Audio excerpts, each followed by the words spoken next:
అందరికీ నమస్కారం. ఆషాఢ మాసం తొలి ఏకాదశి గురించి తెలుసుకుందాం. అనగా జూలై 6వ తేదీ ఆదివారం రోజు వచ్చింది. తొలి ఏకాదశి అంటే హిందువులకు పండగల అన్నింటిలో ముందుగా వచ్చేటువంటి ముఖ్యమైన పండుగ తొలి ఏకాదశి. శయన ఏకాదశి అని కూడా అంటారు. ఈ ఏకాదశి రోజున మహావిష్ణువును పూజ చేస్తారు. మహారాష్ట్రలోని పాండురంగ స్వామి దేవాలయంకు లక్షలాది మంది భక్తులు కాలినడకన బయలుదేరి వెళ్తారు. అక్కడ బాజా భజంత్రీలు కీర్తనలతో పాటు ఎంతో వైభవంగా స్వామిని దర్శించుకుంటారు.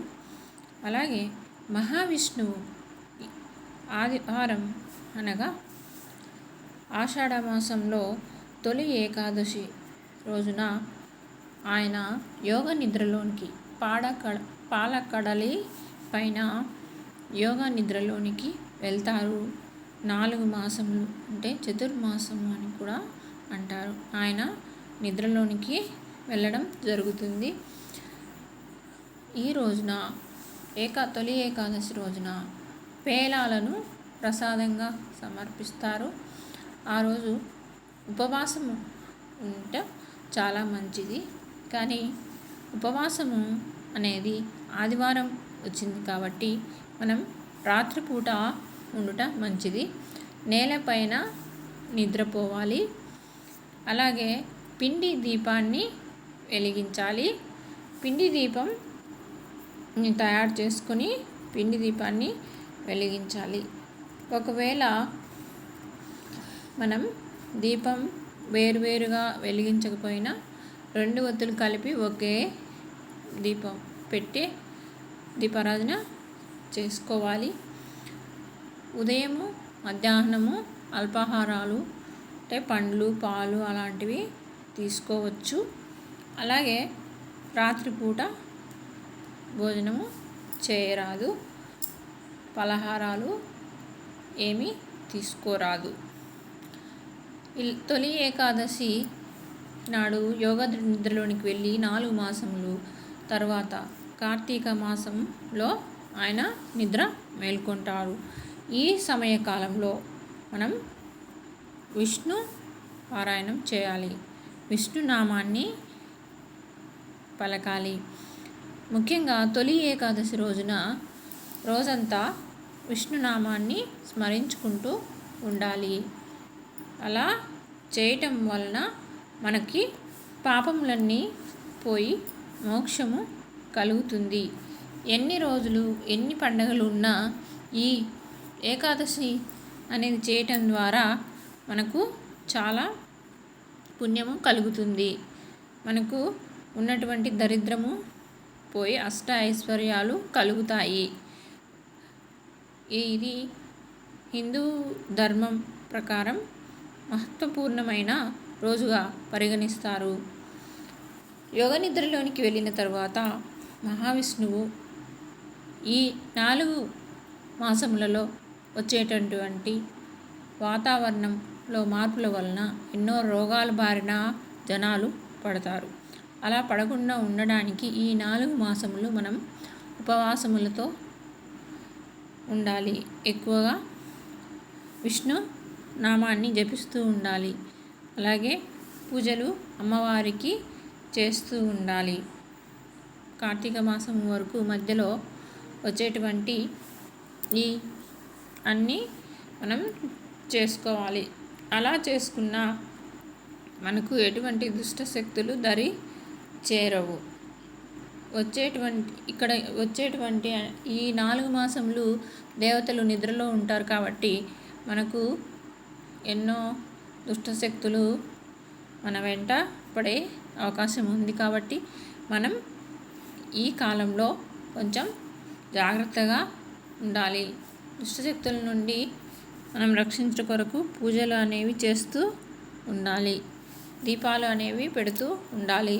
నిత్య దీపారాధన చేస్తూ ఉండాలి. అలాగే మనకి ఈ ఏకాదశి రోజు అంతా విష్ణు నామాన్ని జపిస్తూ ఉండాలి.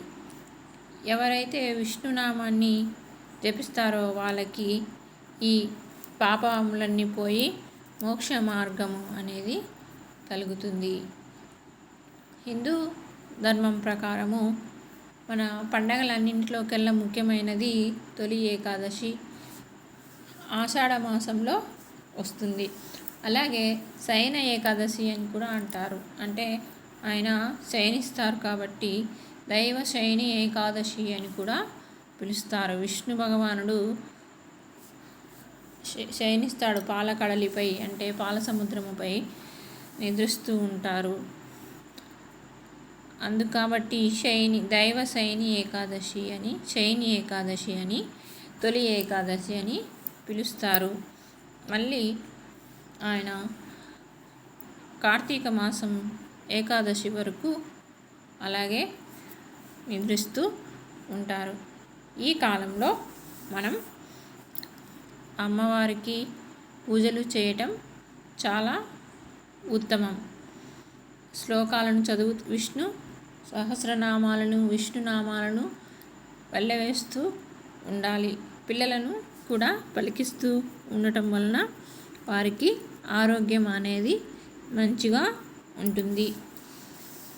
రోగాల బారిన పడకుండా ఉండడం. అలాగే పితృదేవతలకి మనం భోజనం పెట్టవచ్చు. ఈ సమయంలో, ఈ 4 కాలాల సమయంలో పితృదేవతలు అంటే మన పెద్దవాళ్ళు మరణించిన వారికి అన్నము, వాళ్ళ పేరు మీద అన్నదానాలు చేయటం ద్వారా వాళ్ళ ఆత్మ అనేది శాంతి చేకూర్చి మనకు పెద్దల నుండి ఆశీర్వాదం అనేది కలుగుతుంది. అలాగే దాన ధర్మాలు చేయడం కూడా మంచిది. రేపటి రోజున దాన ధర్మాలు చేయటం ద్వారా చాలా మంచి కలుగుతుంది. ఈ 4 నెలల చతుర్మాసం 4 నెలల్లో మనం దాన ధర్మాలు చేయడం, పూజలు చేయడం, ఉపవాసాలు ఉండటం చేస్తూ ఉండాలి. జాగ్రత్తగా ఉండాలి. ఈ విష్ణు భగవానునికి పాలు కూడా చాలా ఇష్టం కాబట్టి పాలను ప్రసాదంగా సమర్పించుకోవాలి.